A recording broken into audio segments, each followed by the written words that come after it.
신경수 교수님 고별 강연을 경청하기 위하여 참석해 주신 동료 교수 여러분 그리고 학생 여러분 대단히 감사합니다. 영문과의 신경수 교수님을 소개하고 있는 저는 영문과의 동료 교수 조영학입니다. 선생님께서는 1954년 경기도 남양만 바닷가에서 태어나셨으며 아버님은 건축 사업을 하신 걸로 제가 알고 있습니다. 그리고 삼덕초등학교, 바란중학교를 거쳐 서울공업고등학교에서 건축을 전공했는데 1973년 성균관대학교 영문과 입학, 영어영문학을 전공하고 ROTC 15기로 장교 임관하여 소대장, 중대장을 거쳐 광운대학교 학군단 교관 육군대위로 예편하고 성균관대학 대학원 영문과 진학 석사 박사를 받으시고 영국 버밍엄 대학교 셰익스피어 인스티튜트에서 셰익스피어 연구를 하셨습니다.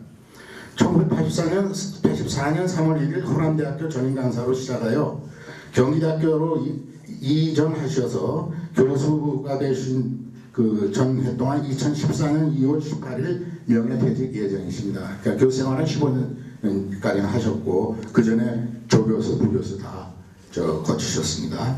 그리고 개인적으로 알고 있는 이 신경수 교수님은 제가 늘 이 사인지든가 저기도 썼습니다만은 늘 보면 하루를 48시간으로 알고 사셨습니다. 그래서 아마 그동안 여기 적어놓은 건 적지만 상당히 많은 일을 하셨던 걸로 알고 있고 그런 것들 중에는 뭐 외국에서 온 다라이라마 대표 뭐 이런 분들을 또 통역 영접 뭐 이런 것도 하시고 여기에 적어놓지 않는 많은 것이 있습니다만은 근래 하신 업적으로는 수많은 저술도 있고 한 10여 편의 저술과 20여 편의 논문이 있으신데 근래 저술로는 제가 아주 어려움을 하는 것을 목격했기 때문에 소개 말씀드리겠습니다. 르네상스 영국 드라마의 표지 연구. 그래서 처음엔 무서워 보이는데 실제 그렇지 않습니다. 한국이 인생문화가 불진장 발달되어 있다는 것을 서구에 알릴 만한 그런 대단한 역작이라고 생각이 됩니다. 그래서 이걸 서두로 해서 앞으로 상당한 영역을 개척하시고 거두가 되실 텐데 하는 아쉬움이 좀 있던 차에 갑자기 발표를 하셨어요. 그래서 한 5, 6년 먼저 나가시는데 그래도 그간의 업적으로 봐서는 뭐 하시는 일이 한둘이 아닙니다. 여기 소개를 하면 예를 들면 한국 고전 르네상스 영문학회 회장 역임, 대한민국 교수 영어연극단 셰익스피어 키즈의 창립 멤버로 셰익스피어 연극 헨리 태풍 리처드 3세 등에서 주연 배우로 활동했다고 그러는데 사실상 셰익스피어의 극은 주연이 반 이상을 대사를 외우는 겁니다. 예를 들면 한 1000라인을 외워야 되는 거예요. 그러니까 보통 분이 아니시라고 생각하면 됩니다. 그리고 여기 보면 김사갓 등 한국 시인, 시조 작가의 작품을 세계화하기 위하여 한글 및 영문판 동영상을 제작, 블로그에 올리고 개간지 시조시학에서 한국 시인 시조를 영역하여 또 계속 발표하고 계십니다. 한국방송통신대학교 3년에 또 편입하셔서 중국 고전문학을 공부하는 학생으로 또 있습니다. 앞으로 학교를 더 얼마나 다니시게 될지도 모르겠어요. 한자 능력 급수 시험 또 1급 자격증을 타셨어요. 여러분들도 아마 그걸 하길 원하죠. 지금 이미 하셨습니다. 소지자로 한자 공부의 한문학에 깊은 관심을 가지고 계시고 이러한 지식을 바탕으로 영시의 운율 및 아분 형식을 중국 한시의 절구와 율시에 결합시킨 하이브리드 모더니즘 시학을 연구 중에 계시고 그 1편을 여러분들은 오늘 듣게 되십니다. 중국문학과 영문학과의 관계 이런 것들을 생각하시면 되고 그 다음에 기타 활동에 대해서는 제가 동문 관계에 있어서 아주 상세히 압니다만은 한 말씀으로 드리겠어요. 이분은 하루를 48시간으로 알고 사셨습니다. 여러분에게 특히 학생 여러분들에게 부탁드릴 것은 앞으로 경쟁은 하루를 48시간으로 하는 사람들의 성공시대라고 생각하겠습니다. 신경수 교수님을 소개하겠습니다.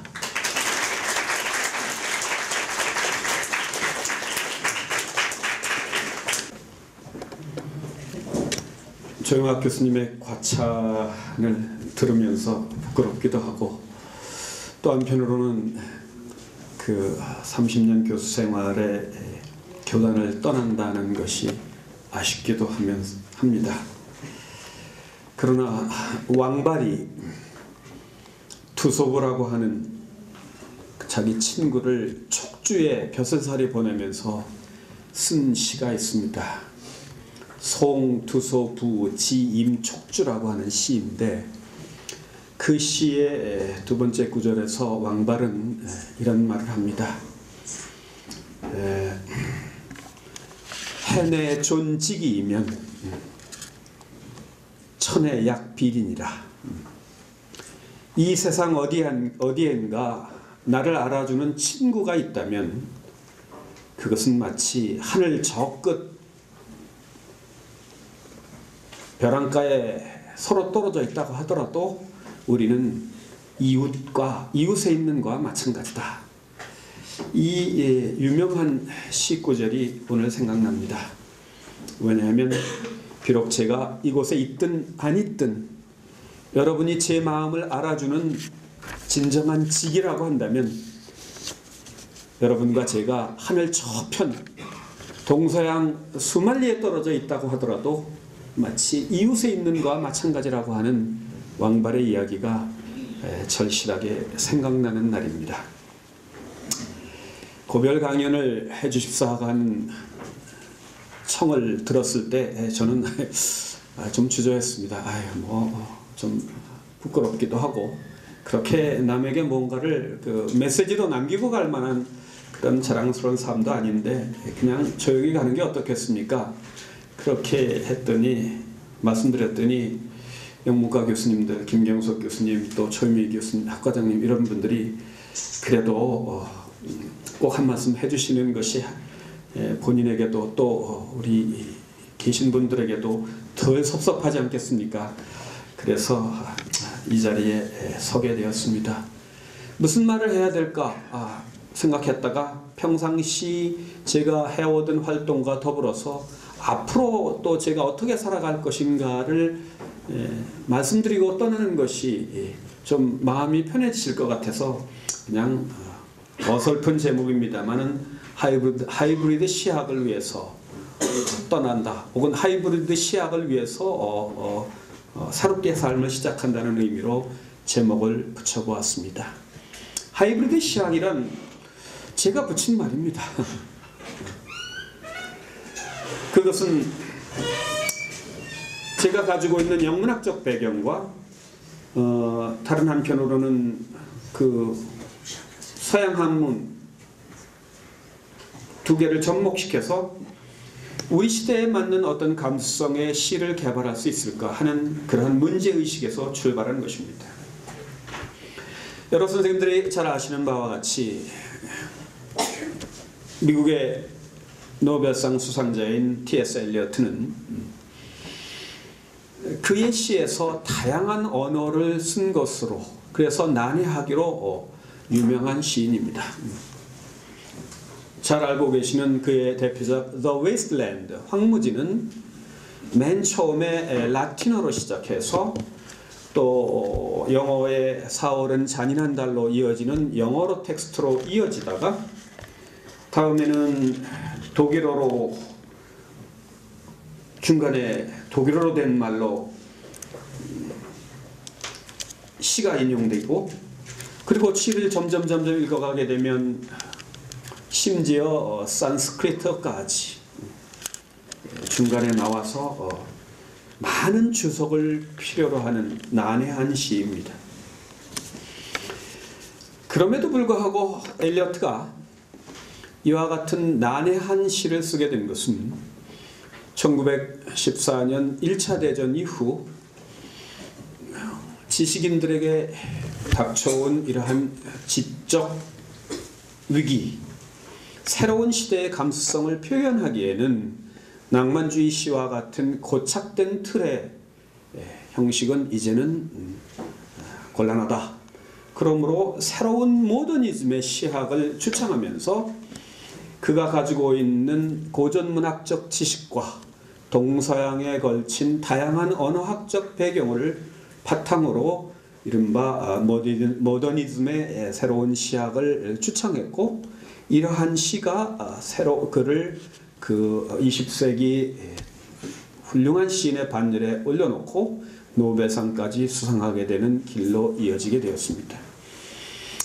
저는 이러한 엘리어트의 고민이 시대를 살아가는 지식인의 당연한 태도라고 생각을 합니다.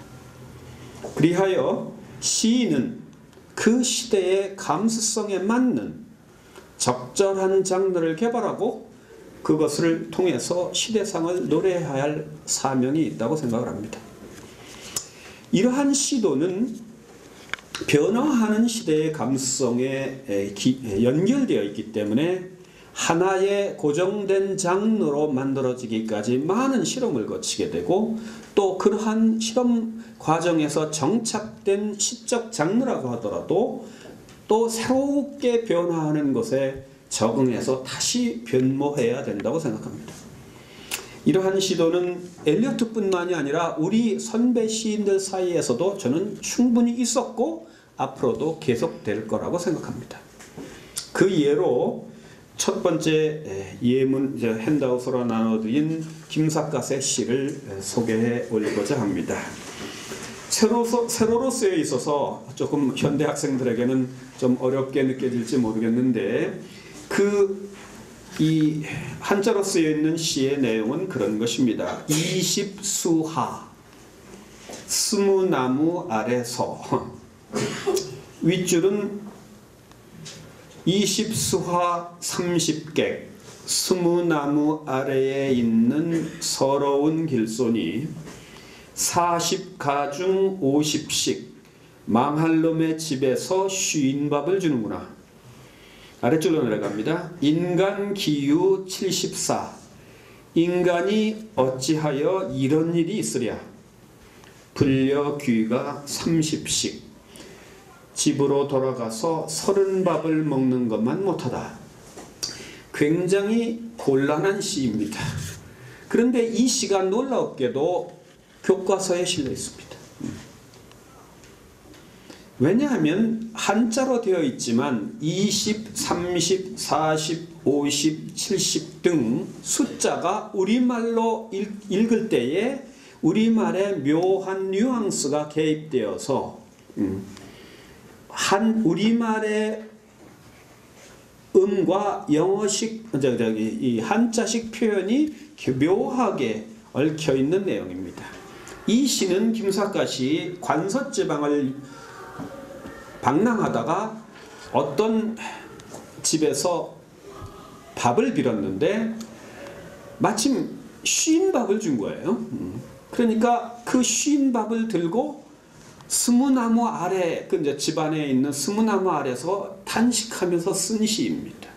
스무나무가 무슨 나무냐? 아마 많은 선생님들이 못 보셨을 것 같아서 제가 가져왔습니다. 이게 스무나무입니다. 스무나무는 강원도 북북미 북부 황해도 관서지방에 사는 나무로 느릅나무하고 비슷한데, 사람이 꺾거나 괴롭히면은 이파리 위에 있는 줄기가 이렇게 뾰족한 표창처럼 변하는 나무입니다. 그런데 이 크기가 얼마 정도 자랐느냐면 20m 이상씩 자라는 굉장히 큰 나무입니다. 제가 이 나무를 보러 몇 달 동안 헤매서 전남 충청도 홍성 지역의 실제 나무를 가서 제가 배워온 겁니다. 그래서 이 나무를 제 연구실 창문에 앵매하기로 이렇게 걸어 놓았다가 이제는 더 이상 필요 없어질 것 같아서 오늘 이제 보여드리고 이제 저 나무도 없앨까 그렇게 생각합니다. 저 나무가 스무나무인데 시무나무라고도 하고 스무나무라고도 하고 그럽니다. 그게 영어로 옮기면은 20수죠. 20이 스물이니까. 스무나무 아래, 30은 서른이니까 서러운. 스무나무 아래에 있는 서러운 길손에게 40가, 이건 40이 마흔이니까 망할 놈의 집에서 50씩, 50은 쉬인이니까 쉬인밥. 이게 전부 하이브리드적 기법입니다. 인간 기유, 인간이 어찌 있을 수가 있겠는가? 74, 70은 이른이니까 이런 일. 불려기가 30씩, 30은 서른이니까 서른밥, 이렇게 됩니다. 자, 이 시에 묘하게 들어있는 이러한 우리말과 한자어의 복합이 곧 저는 하이브리드적 발상이라고 생각을 합니다.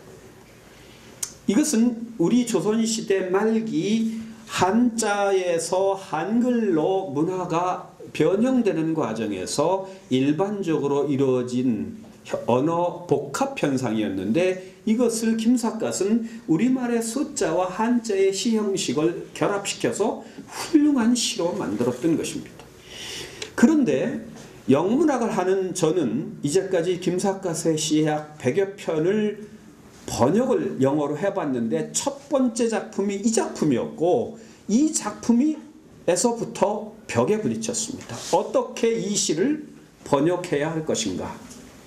의미상으로 옮기면은 20, 30, 40, 50, 70이라고 하는 이러한 숫자를 전혀 살릴 수가 없고, 이대로 번역을 하게 되면은 외국 사람들이 전혀 그것을 이해할 수가 없고, 두 마리의 토끼를 쫓을 수밖에 없는 난감한 상황에서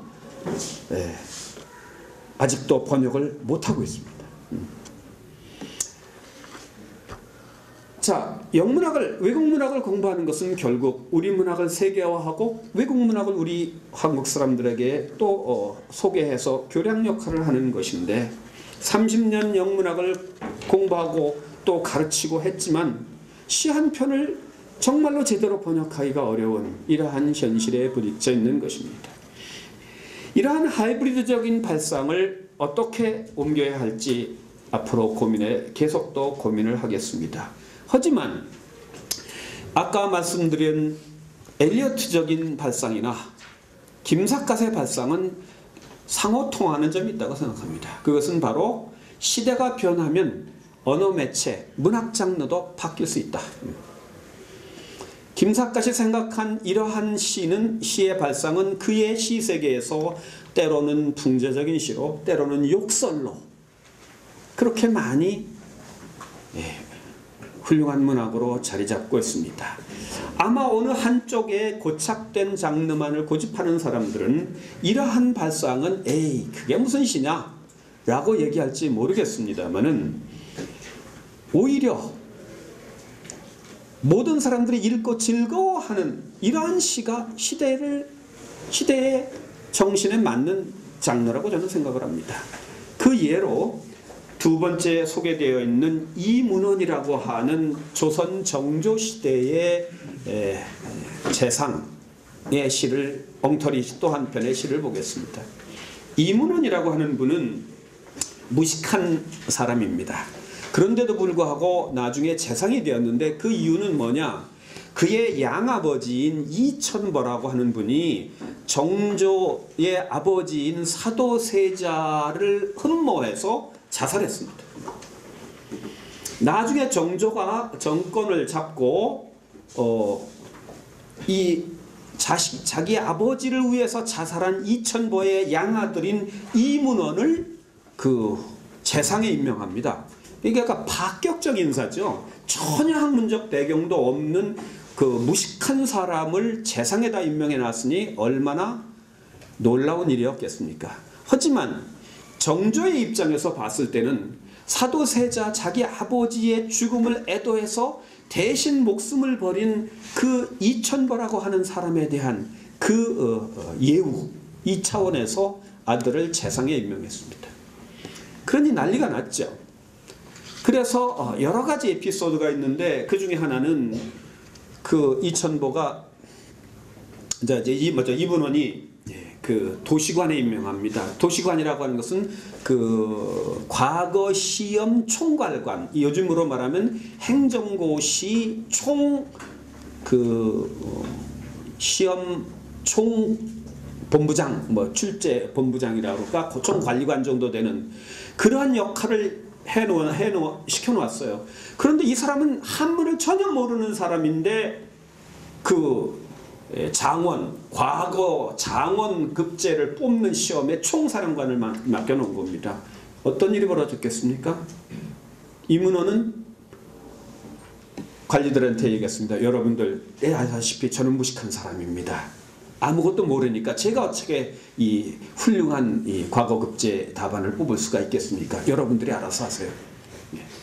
그렇게 해놓고 시험을 채점시켰습니다. 채점시켜놓고 난 뒤에 하루가 이틀쯤 지나서 내 개인적인 부탁이 하나 있는데요. 이제 우리 집 애들도 크고 나는 무식한 사람입니다만 애들을 좀 교육도 시키고 그러려면은 좀 모범 답안이 필요하니 이번에 그 과거 응시한 사람들 중에서 글씨도 잘 됐고 내용도 좋은 걸로 몇 장 좀 뽑아주세요. 채점이 다 끝났으니까 그러니까 예 알겠습니다. 그래서 이제 영의정이 뽑아달라고 그러니까 이 중에서 제 몇 개를 뽑았어요. 그래서 그거 잘 된 겁니까? 예, 잘 된 겁니다. 어떤 게 제일 잘 됐습니까? 아, 이게 제일 글씨도 좋고 내용도 좋고 그 다음에는 이거요. 아, 그래요. 고맙습니다. 그리고 그걸 가져가서 순서대로 장원, 과거 급제 순서대로 발표해버렸어요. 역사상 가장 공평한 과거 급제 시험이 발표됐답니다. 이러한 예가 곧 뭐냐? 지식이 없어도 반드시 지혜가 없는 것은 아니다라는 겁니다. 이 이문원이라는 영감이 이제 무식하니까 주변에 관리들이 이제 많이 그 양반을 무시했는데 하루는 남산에 그 연회를 갔습니다. 연회를 가면 당시에 관습은 을에 시 지어서 서로 자랑하고 보여주고 그러는 거거든요. 그런데 영의정인 이문호는 시를 지을 줄 모르니까 이런 행사가 굉장히 이제 불편했을 텐데 그때에 도착해서 시를 한 수 지어 보시죠. 그러니까 거기에 나와 있는 하이브리드 시를 보여줍니다. 같이 한번 읽어보겠습니다. 이문원이 이제 무식한 하이브리드 시를 쓴 겁니다. 알각달각 등남산하니 알각달각 이건 이제 가마타고 껐떡껐떡 올라가는 거죠. 알각달각 남산에 오르니 승지 참판 영감 내라. 승지하고 참판 영감이 다 왔다. 언문진서 섞어작하니 언문 한글하고 진서 한문하고 섞어서 지으니 시비자는 황견자라. 옳다 그르다 따지는 놈은 개같은 놈이다.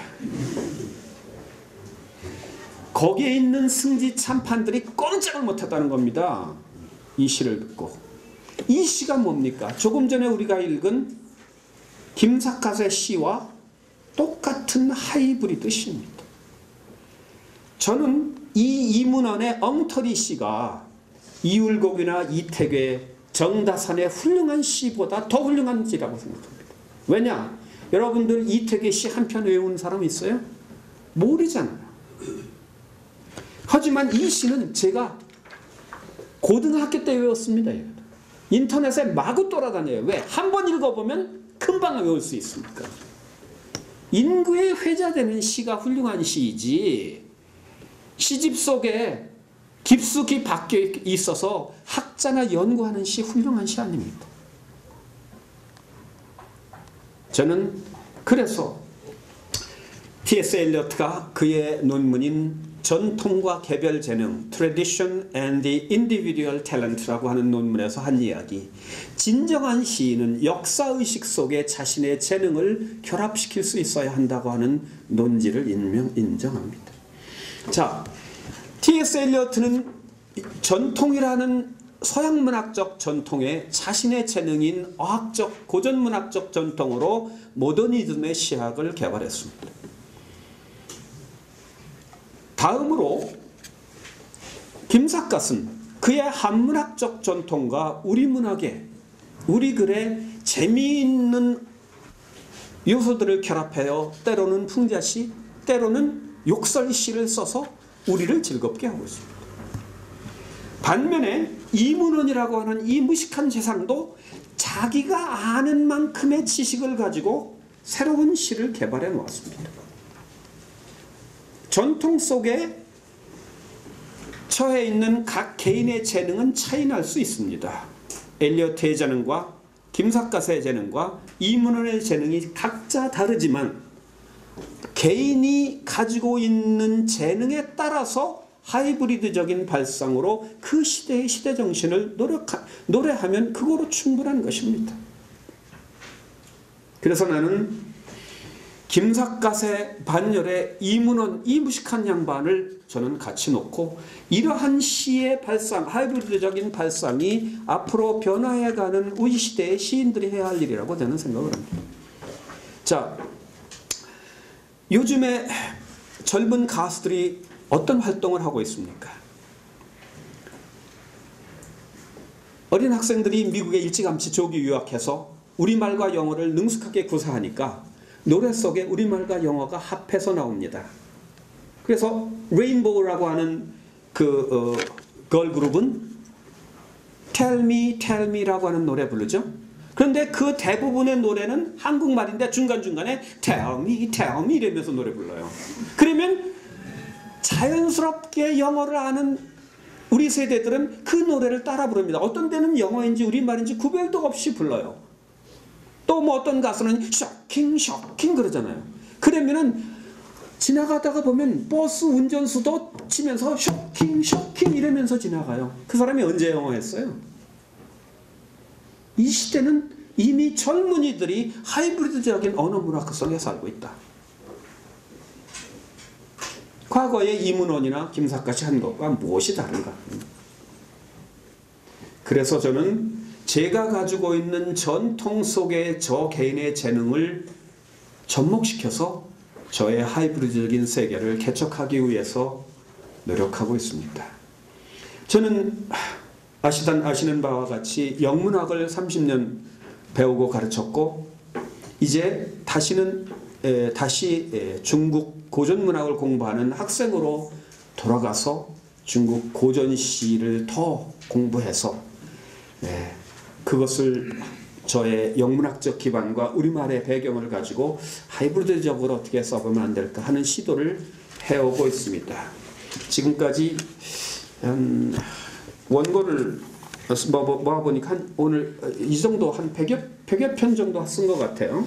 정확히 숫자는 세워보지 않았습니다만 그 과정에서 중국 한시와 우리 문학, 영어 이런 것들을 결합한 하이브리드적인 어떤 시가 가능할 것인가 이런 것을 끝없이 고민하면서 계기가 있을 때마다 친구들과 중국 문학을 하는 친구들과 함께 시를 써보았습니다. 뒷페이지를 넘겨주시면 감사하겠습니다. 중문과 학생들과 한문 중국어 공부를 하다가 점심때가 되었어요. 그래서 그날은 제가 점심을 내겠다. 점심 초대를 하는 시를 즉석에서 써서 이제 그때 지은 시입니다. 한번 읽어보겠습니다. 초대. 과후 한어 제백천. 과후는 공부를 한 후 그런 뜻의 중국어이고요. 한어는 중국어고요. 제백천. 백천이라고 하는 용어는 제가 중국어를 공부하는 한국방송통신대학교 중문과 스터디 그룹의 이름입니다. 그러니까 백천 스터디 그룹에서 중국어를 공부하고 난 뒤 잠은 우리들 이런 말이고요. 가서 먹자. 짜장면 우리 모두 짜장면 먹으러 갑시다. 금천 오후 오반. 오늘 금천은 오늘이고요. 오반은 이것은 점심이란 뜻이고 나가 청객. 오늘 점심은 내가 손님을 청하는 자리이니 객관은 중국말인데 이게 중국어에서 귀한 손님이란 뜻이랍니다. 객관 불용 몰유전. 이게 중국어로만 읽다가 한자로 읽으다 보니까 좀 이상한데요. 중국어로 읽어야 이제 오히려 운율이나 이런 것이 훨씬 살아납니다. 이 시는 맨 끝에 자가 지금 운율이 맞춰져 있습니다. 바이 티엔 미엔 크어 첸 이렇게 이제 운율을 맞춰 놓은 것이죠. 중국말로 읽어 보겠습니다. 차오다이课后汉语在白天咱们去吃炸酱面今天午饭我请客客官不用没有钱이게 제가 중문과 학생들에게 점심 산 값으로 얻은 시입니다. 제가 이 시를 써서 중문과 학생들에게 읽으니까 배를 잡고 웃더라고요. 왜? 중국어 수준에 있는 학생들은 이 시를 금방 읽어서 이해할 수 있습니다. 여러분도 제가 조금 전에 서툰 중국어로 읽은 이 영어 중에서 이 시를 통해서 리듬이 있다는 것, 그리고 마지막에 운율이 맞춰져 있다는 것, 가군이 맞춰져 있다는 것을 아마 이해하셨을 겁니다. 이런 작업을 계속 해왔고 앞으로도 이런 시를 계속 쓸 겁니다. 내 생활 속에서 아주 작은 조그만 경험들을 이렇게 표현해서 뭐 한자를 아시는 분 아니면 중국어를 아는 사람들과 더불어서 이제 논의하면서 써볼 생각입니다. 그러다 보니까 문제가 생깁니다.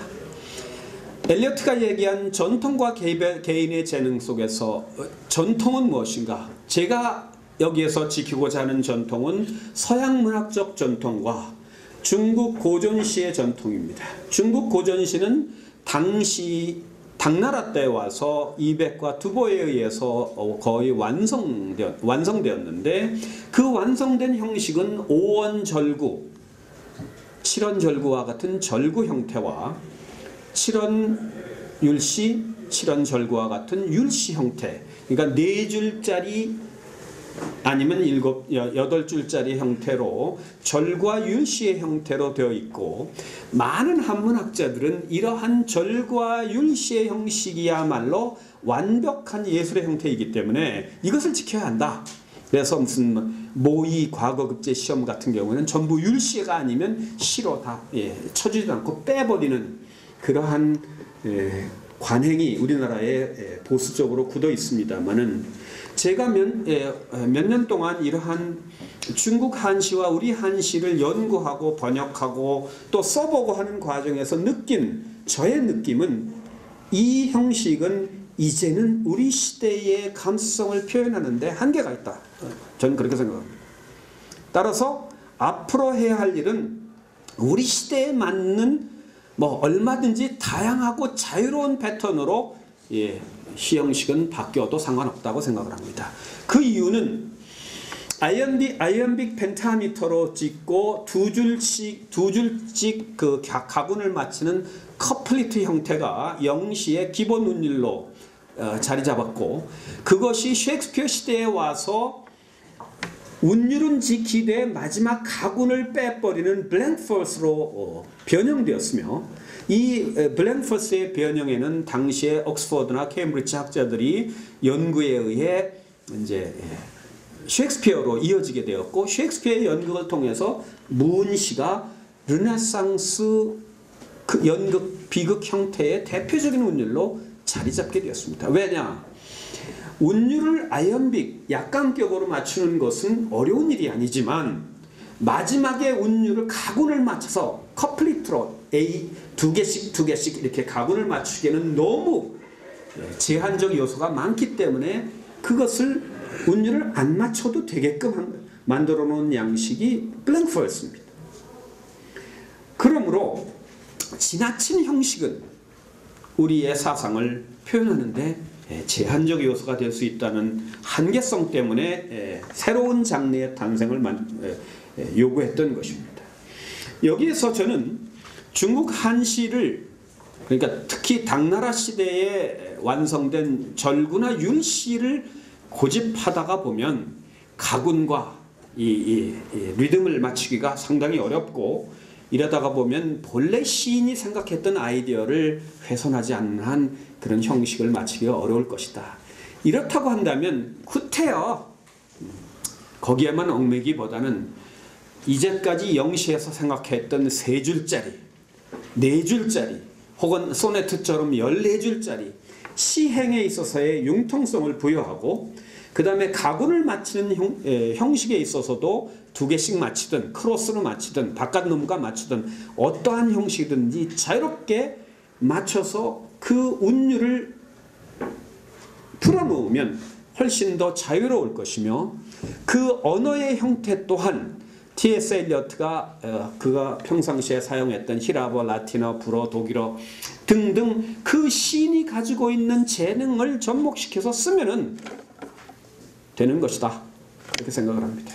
그래서 언제부터인가 저는 한시로 쓰다가 한시 운율 안 맞으면 그 다음에는 중국 운율로 맞추기도 하고 중국 운율 안 맞추면 영어 운율로 맞추기도 하고 심한 경우에는 우리말 운율도 갖다가 언제든지 갖다 쓴다. 그래서 그것을 이해하는 사람은 얼마든지 감상할 수 있게 하는 방법, 그것을 저는 소위 하이브리드 시학이라고 명명지은 것입니다. 그 예로 마지막에 인용되어 있는 문어라고 하는 시를 제가 하이브리드로 하나 선택을 해봤습니다. 그 글자는 초자로도 읽고 소자로도 읽는 문어 초자입니다. 중국말로는 샤오라고 하는데요. 이 칠언절구 형태의 시는 두 줄은 영어로 커플리트 형태가 지어져 있고 밑에 두 줄은 우리 글식 한자로는 사로 맞춰 있지만 중국말로 읽으면 유사한 정확하게 운율은 맞지 않지만 같은 계열로 운율화되어 있습니다. 읽어볼까요? 문어 팔족 접두 노바디 8개의 다리가 대가리에 붙었으니 팔족 접두 노바디 몸이 없는 놈이로다. 음청토흑 썸바디 맑은 물을 마시고 검은 물을 토하니 대단한 놈이로다.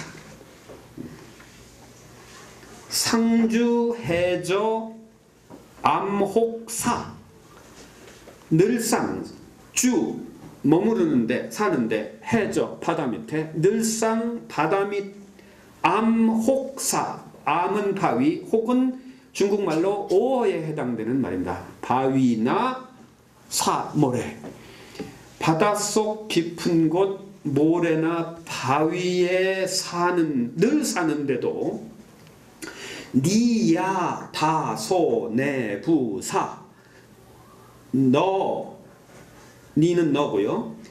야는 중국말로 also에 해당되는 너 또한 다소는 많지 않냐 많으냐 적으냐 얼마나 많으냐 내는 속이고요. 부자는 썩을 부자고 일사자 너 또한 속 썩을 일이 그리 많으냐 맑은 물을 먹고 왜 검은 물을 토해내느냐 얼마나 속이 많이 썩었길래 이러한 내용으로 제가 지은 하이브리드 시입니다. 즉 nobody, somebody라고 하는 용어는 서양말에서 아주 즐겨 쓰이는 용어이고요. 그 다음에 모래사자, 일사자는 우리 글에서는 사로 운율이 맞췄지만은 중국말은 위에 있는 사는 샤 이렇게 읽고 밑에 있는 일사자는 슈 이렇게 약간 발음이 다르지만 같은 운율 계열에 속해 있습니다. 이 시를 써서 제가 중문과 임숙주 교수님한테 보여드렸더니 뒤집어지더라고요. 너무 재밌다는 거예요. 왜? 중문과 선생님이니까 영어도 하시고 중국말로 정확히 이걸 이해하고 나더니 그냥 배를 잡고 웃으시는 거예요. 아 재밌다. 그러면 1차적인 하이브리드의 목표는 달성한 것이다. 자, 여러분들 우리 학생들 지금 우리말 못지않게 영어 잘합니다. 그리고 이 중에 중문학이나 이거를 복수 전공하는 학생들은 우리말과 영어와 중국어를 세 개를 아주 자유롭게 합니다.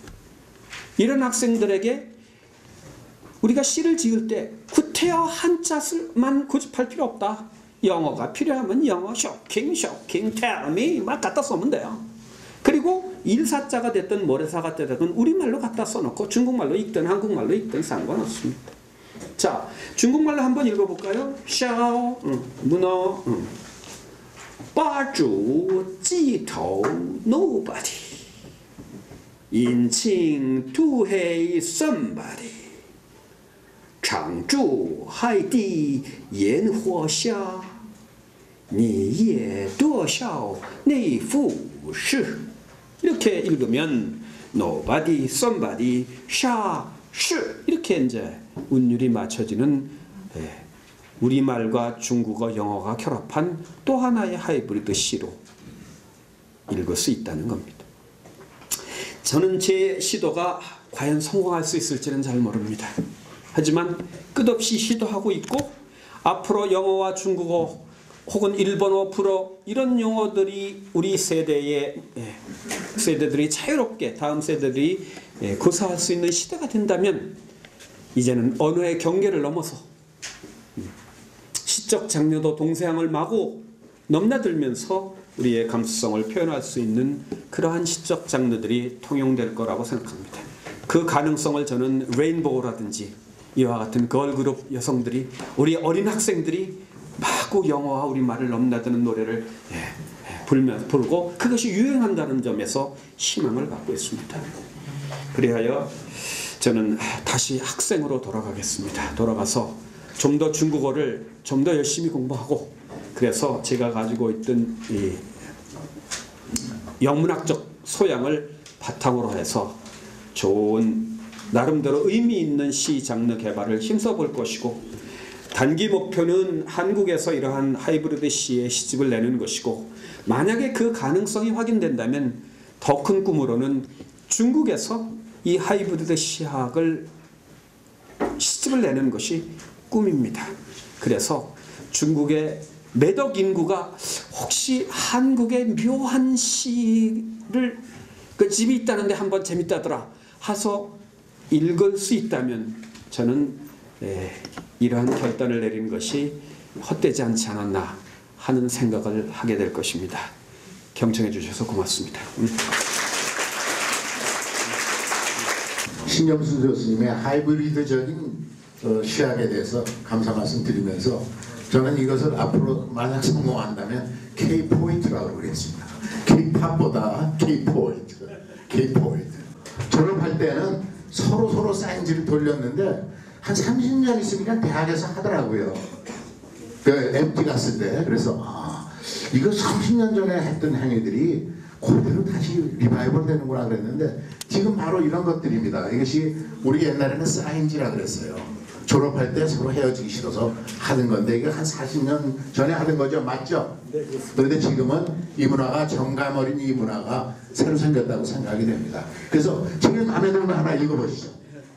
예, 뭐 너무 많은 내용에서 어떤 것이 좋을지 모르겠는데요. 뭐 다 아마 그 애정과 아쉬움이 다 구구절절이 있을 것 같습니다. 그냥 하나만 그냥 읽어보겠습니다. 신겸수 교수님께 강의를 들으면서 재치 있게 상황을 묘사해 주시는 모습에서 열정을 느낄 수 있었습니다. 그런데 은퇴 소식을 갑작스레 들으니 조금 놀랐습니다. 건강하세요 교수님. 13학번 이대영. 네, 박수 한번 주세요. 다 졸업생의 허환 증정식이 있겠습니다. 임은정 선생님. 또 인문대 강의 평가 1위를 하신 적이 2번 있습니다. 임은정 선생님. 그리고 그 신경수 교수님 원래 그 에세이를 아주 중후한 에세이를 강의하셨어요. 여기서 아마 하이브리드를 하니까 이게 강의 내용인가 이제 그러실 때 그렇지 않습니다. 저 아리스토텔, 플라톤 해가지고 여기 엘리어트에 이르기까지 비평을 가르치셨고 또 에세이, 몽테뉴, 또 프란시스 베이컨 포함해가지고 가장 훌륭한 인류 문화의 영문학으로 치환된 것들을 강의하셨고 오늘은 여러분들의 그 미래를 위하여 앞으로 그 K-팝이라고 제가 K-포인트라고 소개하는 이 K-포인트로서 아마 성공하시라고 믿고 앞으로 지켜보겠습니다. 감사합니다. 이것으로 오늘 고별 강의는 끝내도록 하겠습니다.